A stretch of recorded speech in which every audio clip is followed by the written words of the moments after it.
Bismillahirrahmanirrahim. Assalamu alaikum dear aspirant. Hope you all are going well. Welcome back on my YouTube channel Knowledge Caption. I'm feeling so proud that I am going to deliver my lecture to the future commissioner and assistant commissioner. Dear aspirant, आप में से बहुत से लोग ऐसे हैं जिनका background journalism नहीं है, जिनका पेरेंट सब्जेक्ट जो है वो मैथ्स कॉम नहीं है। उन्होंने maths com as an optional subject के तौर पे ऑप्ट किया है।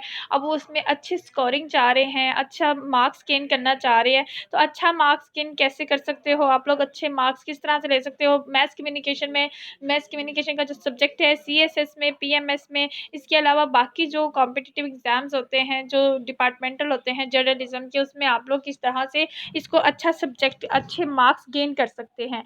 ठीक है, तो वर्ड टाइम्स की बुक है जो मैं सबको रिकमेंड करती हूँ कि ये बेस्ट बुक है आपकी प्रिपरेशन के लिए। आपके बहुत ज़्यादा कॉन्सेप्ट क्लियर होंगे और बहुत ज़्यादा आपको इससे मतलब क्वेश्चंस को अटेम्प्ट कैसे करना है, स्टार्ट कैसे करना है, एंड कैसे करना है, क्या क्या चीज़ें किस तरह से एक्सप्लेन करनी है, ये सारी बातें आप लोगों को इसी में मिलेंगी। तो आज मेरा जो लेसन है आपके साथ है, चैप्टर नंबर 1 है, वर्ड टाइम्स की बुक है, इंट्रोडक्शन टू कम्युनिकेशन। ठीक है, CSS के एस्पायरेंट हो या PMS के एस्पायरेंट हो, इंशाल्लाह वर्ड टाइम्स की बुक्स में आपको सारी चैप्टर्स कंप्लीट करवाऊंगी। इसमें आप लोगों को पास्ट पेपर्स के सबको यही मेरी सजेशन होती है कि आप लोग पास्ट पेपर से देखें, पास्ट पेपर से गाइडलाइन लें कि कौन कौन से टॉपिक आपको कवर करने चाहिए, क्वेश्चंस किस तरह से आते हैं, किस तरह से हमें डील करना है, कौन कौन से डेटा पे हमें काम करना है। ठीक है, इस तरह आपके बहुत ज़्यादा सवालों के जवाब मिल जाएंगे।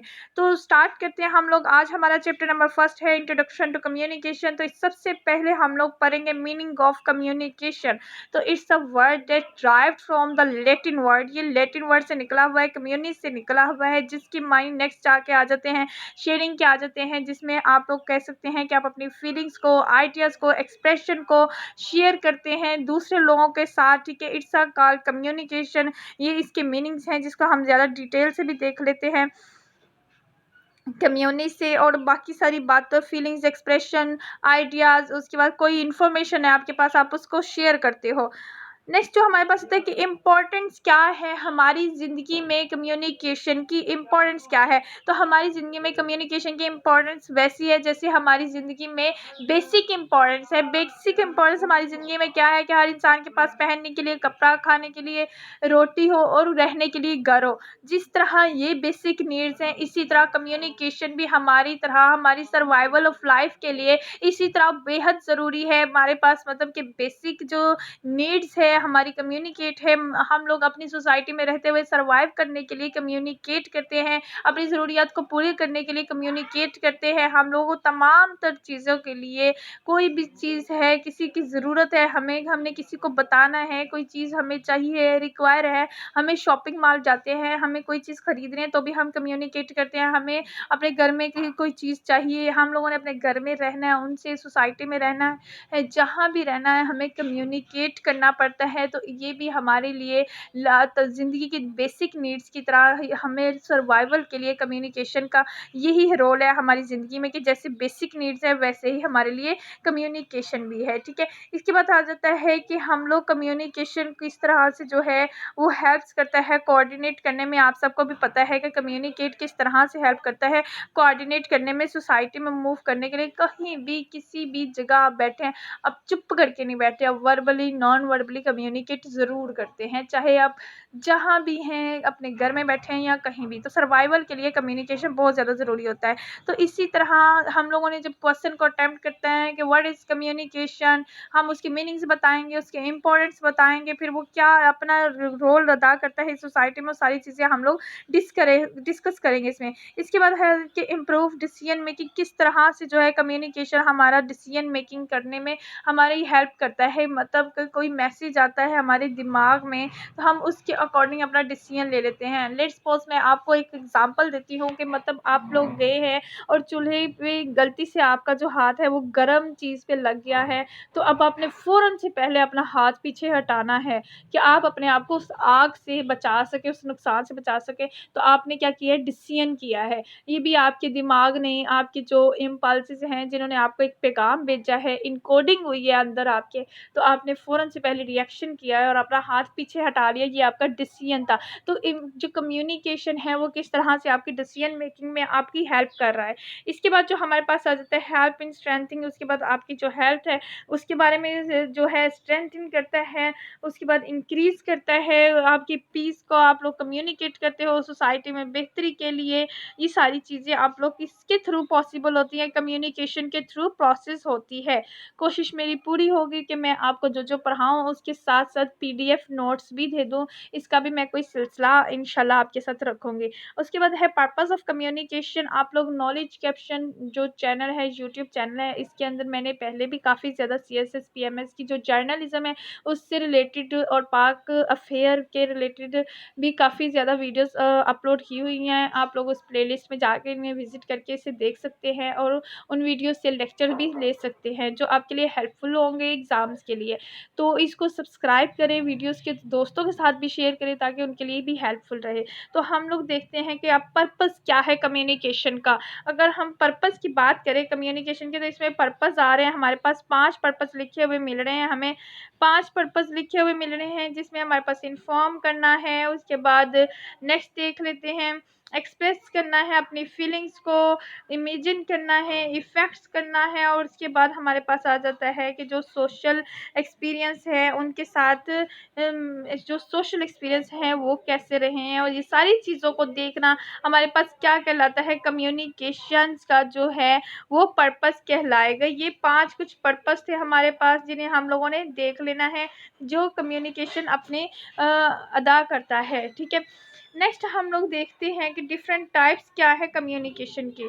डिफरेंट टाइप्स क्या है कम्युनिकेशन की, अगर हम सबसे पहले कम्युनिकेशन की टाइप्स की बात करें तो हमारे पास आ जाती है इंट्रापर्सनल कम्युनिकेशन। ये हमारे पास इंट्रापर्सनल कम्युनिकेशन है। इंट्रापर्सनल कम्युनिकेशन में अगर हम लोग बात करें, इसमें यही होता है कि इंट्रापर्सनल कम्युनिकेशन में आपका अपने आप से गुफ्तगू करना। ठीक है, क्या होता है कि एक इंसान जो इंडिविजुअल है वो अपने आप से गुफ्तगू कर रहा है।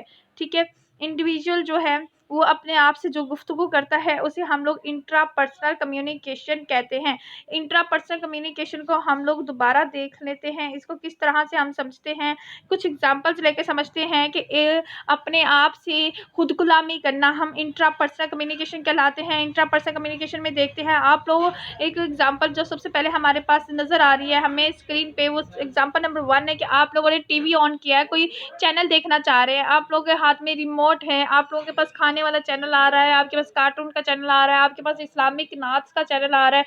ठीक है ना, आप रिमोट आगे आगे करी जाएंगे क्योंकि आपका दिमाग नहीं मान रहा कि ये सुनना है, ये आपका इस टाइम मूड जो हो रहा है न्यूज़ सुनने का हो रहा है, कुछ अपडेट लेने का हो रहा है, कुछ करंट अफेयर देखने का ले रहा है। तो आप जहाँ पे जाएंगे वहाँ पे करंट अफेयर्स के बारे में कोई तबसरा चल रहा होगा, कोई इस तरह की डिस्कशन चल रही है, आप उसी चैनल पे क्या कर देंगे, खुद को स्टॉप कर देंगे और वहाँ पे रिमोट साइड पे रख के आप उसको सुनना शुरू कर देंगे। तो मतलब आप लोगों ने एक डिसीजन ले लिया, खुद से डिस्कस किया आपने कि मैंने ये काम करना है, इस टाइम इस वक्त मेरा ये मूड हो रहा है, तो ठीक है आपने फ़ौरन से रिमोट पकड़ा, टीवी ऑन किया और चैनल्स चलते गए और आप एक चैनल पे आके स्टॉप हो गए। तो ये आपका इंट्रापर्सनल कम्युनिकेशन था जो आपने खुद कलामी करते हुए उसका डिसीजन लिया।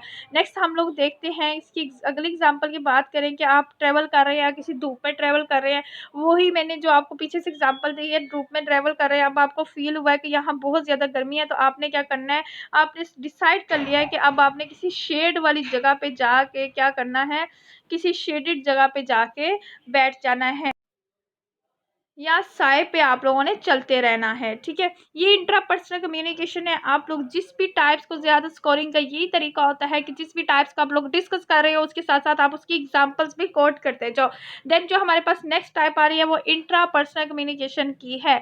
इंट्रापर्सनल कम्युनिकेशन में ये होता है कि एक का दूसरे के साथ कम्युनिकेट करना, इसमें फेस टू फेस कम्युनिकेशन आ जाती है, आपके दोस्तों के साथ कम्युनिकेशन आ जाती है, लेकिन ये दोस्तों के साथ नहीं, सिर्फ एक शख्स का किसी दूसरे के साथ, सिर्फ इसमें 2 लोग इन्वॉल्व होते हैं, इंट्रापर्सनल कम्युनिकेशन कहलाते हैं कि 2 लोगों का आपस में कम्युनिकेट करना। ठीक है, अब अपनी एक बंदा है वो सेंडर बनता है, आप वो उसको मैसेज दे रहे हो, फिर वो आपका मैसेज सुनता है और उसको रिसीव करके फिर आपको फीडबैक देता है। ये आपका इंट्रापर्सनल कम्युनिकेशन हो जाता है। नेक्स्ट हमारे पास जो है वो मैस कम्युनिकेशन है। मैस कम्युनिकेशन की हम लोग बात करें तो मैस कम्युनिकेशन को आप लोगों ने किस तरह से डिफर करना है बाकी तमाम तर कम्युनिकेशन की टाइप से। तो मैस कम्युनिकेशन ये होता है, एक तो ये लार्जर लेवल पे होता है, ह्यूज लेवल पे होता है, मैसिव लेवल पे होता है, ठीक है। इसमें मैसिव लेवल में कम्युनिकेट जो हो रहा होता है, इसमें एक मीडियम की जरूरत होती है।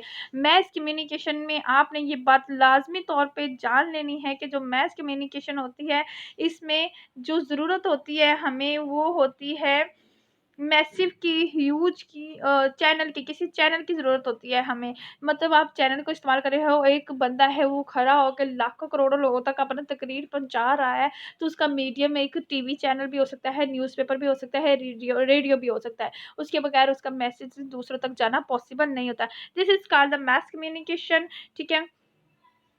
मैस कम्युनिकेशन ह्यूज लेवल पे होता है और मैसिव लेवल पे होता है, हर किसी मीडियम के थ्रू होता है, ये आप लोगों ने जान लेना है, ठीक है। इसके बाद हम लोग नेक्स्ट देख लेते हैं। नेक्स्ट जो एग्जांपल्स हैं इसको आप लोग देख लीजिएगा। नेक्स्ट जो हमारे पास टॉपिक्स आ रहा है वो है प्रोसेस ऑफ कम्युनिकेशन। कम्युनिकेशन का प्रोसेस होता किस तरह से, ये भी इंतहाई इंपॉर्टेंट क्वेश्चन है कि कम्युनिकेशन का जो प्रोसेस है वो किस तरह से होता है। तो कम्युनिकेशन का जो प्रोसेस है वो बाकायदा एक फिनोमिना के तौर पर, एक प्रोसेस के तौर पर सबसे पहले हमारे पास जो आता है वो सेंडर आता है, ठीक है, जिसने मैसेज सेंड करना आता है, जो सोर्स होता है। फिर हमारे पास वो मैसेज होता है, फिर हमारे पास आता है चैनल, और उसके बाद हमारे पास होती है ऑडियंस, मतलब वो होते हैं आपके रिसीवर। तो कम्युनिकेशन का जो प्रोसेस है वो नेक्स्ट डायग्राम में भी आपको दिखा दूंगी मैं मॉडल के थ्रू, ठीक है। इसमें अब जो सेंडर है, सेंडर ने क्या करना है कि उसके पास एक इन्फॉर्मेशन है। अब हम इनको वन बाय वन पढ़ते हैं कि सेंडर है, उसके पास कोई इन्फॉर्मेशन है, वो चाह रहा है कि उस इन्फॉर्मेशन को दूसरे तक शेयर करे। तो वो क्या करेगा, या तो किसी अब उसने मैसेज पकड़ा, सेंडर ही तो रूट होता है मैसेज का, उसके बाद मैसेज को रूट कंसिडर किया जाता है। उसने देखा अगर तो मीडियम की ज़रूरत है वो मीडियम लेगा, मतलब आपका एक दोस्त है वो मीडियम मोबाइल को लेगा, वो फ़ोन पे आपसे बात करेगा और अपना मैसेज सेंड करेगा। जो मैसेज होता है वो किसी भी तरह का होता है, वर्बली भी हो सकता है, नॉन वर्बली। वर्बल क्या होता है और नॉन वर्बल क्या होता है? वर्बल ये होता है कि आपने जो रिटन फॉर्म में है आपका, या आप लिख के मैसेज दे रहे हो, या आप किसी को बता रहे हो या बोल रहे हो, तो ये आपका रिटन और ओरल जो होता है ये वर्बल होता है। नॉन वर्बल की बात करें तो नॉन वर्बल में आपके सिंबल्स आ जाते हैं, साइंस आ जाते हैं, और आपके बहुत ज़्यादा वो जो आई मूव कर रहे हैं, इस तरह के जितने भी एक्सप्रेशंस हैं, फेस एक्सप्रेशन, ये सारे नॉन वर्बल में आ जाएंगे। तो ये मैसेज किस तरह से सेंड करना है ये सारा सेंडर पे डिपेंड करता है। उसके बाद चैनल का इस्तेमाल किया जाता है, इसमें भी कुछ एग्जाम्पल है जो आप लोग देख लें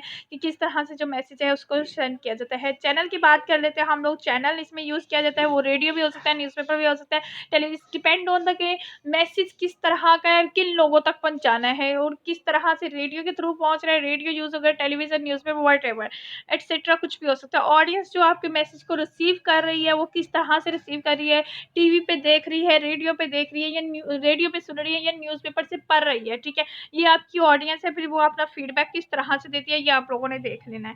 उसके बाद आ जाता है कि बैरियर टू इफेक्टिव कम्युनिकेशन, ये बहुत ज़्यादा जो है इम्पोर्टेंट पॉइंट है और बहुत ज़्यादा समझने वाला पॉइंट है कि अब बैरियर कौन कौन से आ जाते हैं जो इफेक्टिव मैसेज के अंदर हमारे जो है इफेक्ट कर सकते हैं मैसेज को।